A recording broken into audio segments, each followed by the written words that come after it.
his teenage years, my next guest starred in such films as 16 Candles, Weird Science, and The Breakfast Club. This Sunday, you can see him in the NBC movie A Touch of Hope. Please welcome Anthony Michael Hall.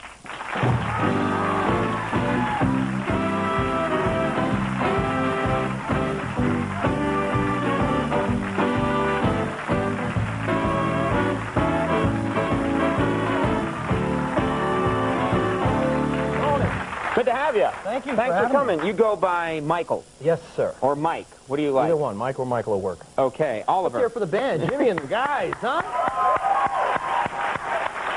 No. You're going to kill a lot of time that way. I say let's hear it for the studio audience. Yeah. Let's hear it for Conan. All right. Well, it's been nice having you. Great show. I love being here.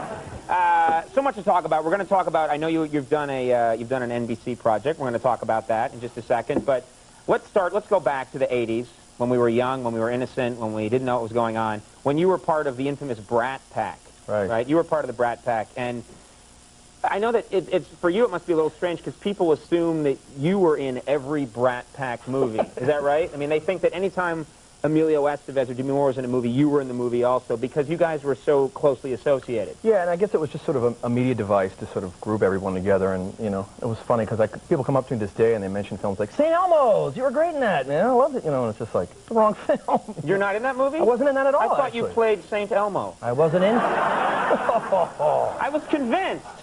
You're not in that? I think you're in that. They edited you in. Yes, you're in. I just had this, I think we all had in the 80s, we all had this idea that, like, the five of you drove around on a bicycle built for five and did everything together. Exactly. Slept in, you know, bunk beds with five beds and synchronized snoring like the Three Stooges. No, it wasn't like that? Indeed, there wasn't no synchronized swimming or anything. So you don't keep up with these guys. We have, I mean, you actually were in one of the great Brat Pack films. This is The Breakfast Club. There you all are together.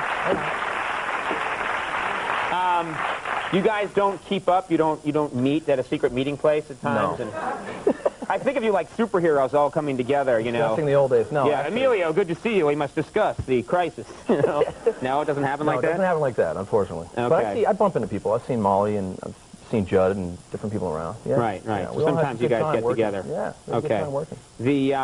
I saw you recently. I thought you were really good in the Pirates of Silicon Valley. Oh, it was an interesting movie, but you played Bill Gates. And the reason I bring this up, one of the reasons I wanted to have you on the show to talk about this is that I thought you play Bill Gates and you portray him. He's the most powerful man in the world. He's worth $1 billion, which is an actual sum of money. Right. And in this movie, you portray him as a guy who likes strippers, who doesn't shower that much. Right. You really make him. We have a photo of how you portray Bill Gates. There you are.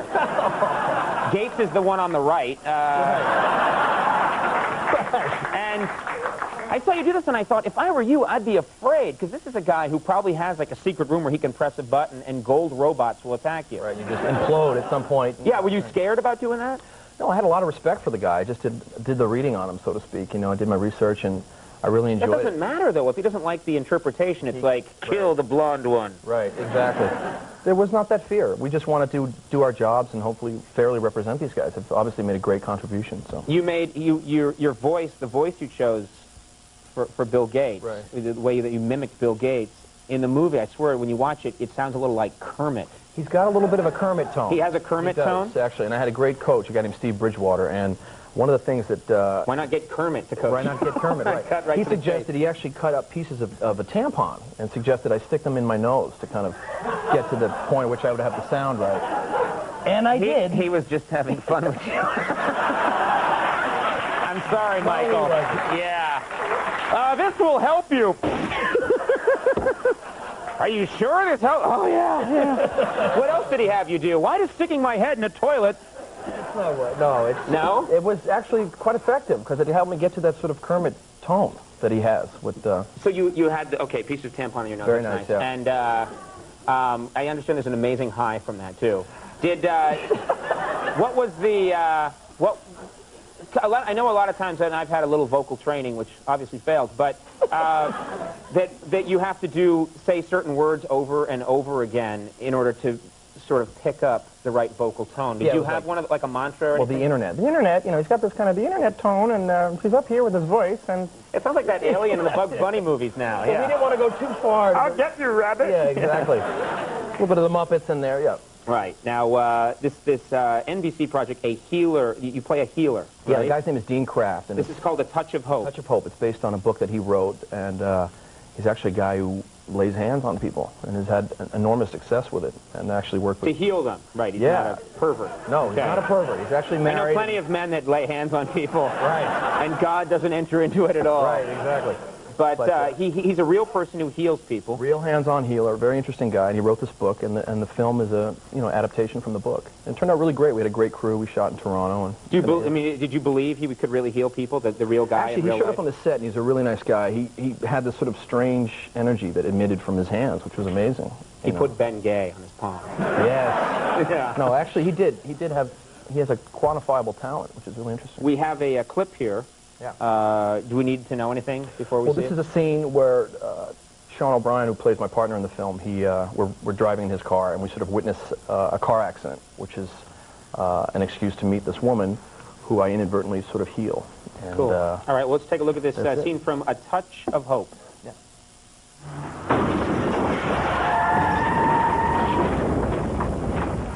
Oh, my God.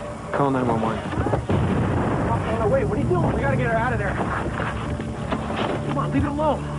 Bobby, you're a lawyer. A lot of people get sued playing Good Samaritan. Come on, get out of there. Come on, man. Give me a hand. Is she alive? Yeah. Come on, help me out.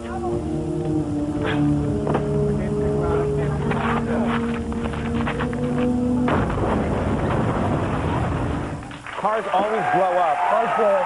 Cars blow up the minute you get the person out of there. All right.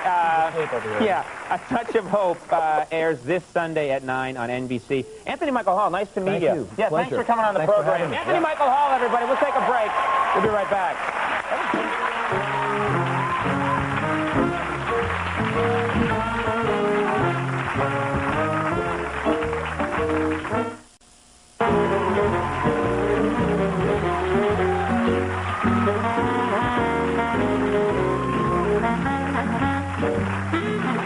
Everybody, that is our show, and I do want to thank all my guests. Anthony Michael Hall, thanks for coming on the program. Good to have you here. Our thanks and best wishes to Mia, the Knockout St. John. Thanks for being here, Mia. Nice to have you here. Our thanks to Stephen Wright for coming by and altering our reality for the evening. You have your Andy Richter, you have your Jimmy Vivino and the Max Weinberg 7. Stay tuned for later. We'll see you tomorrow. Bye-bye.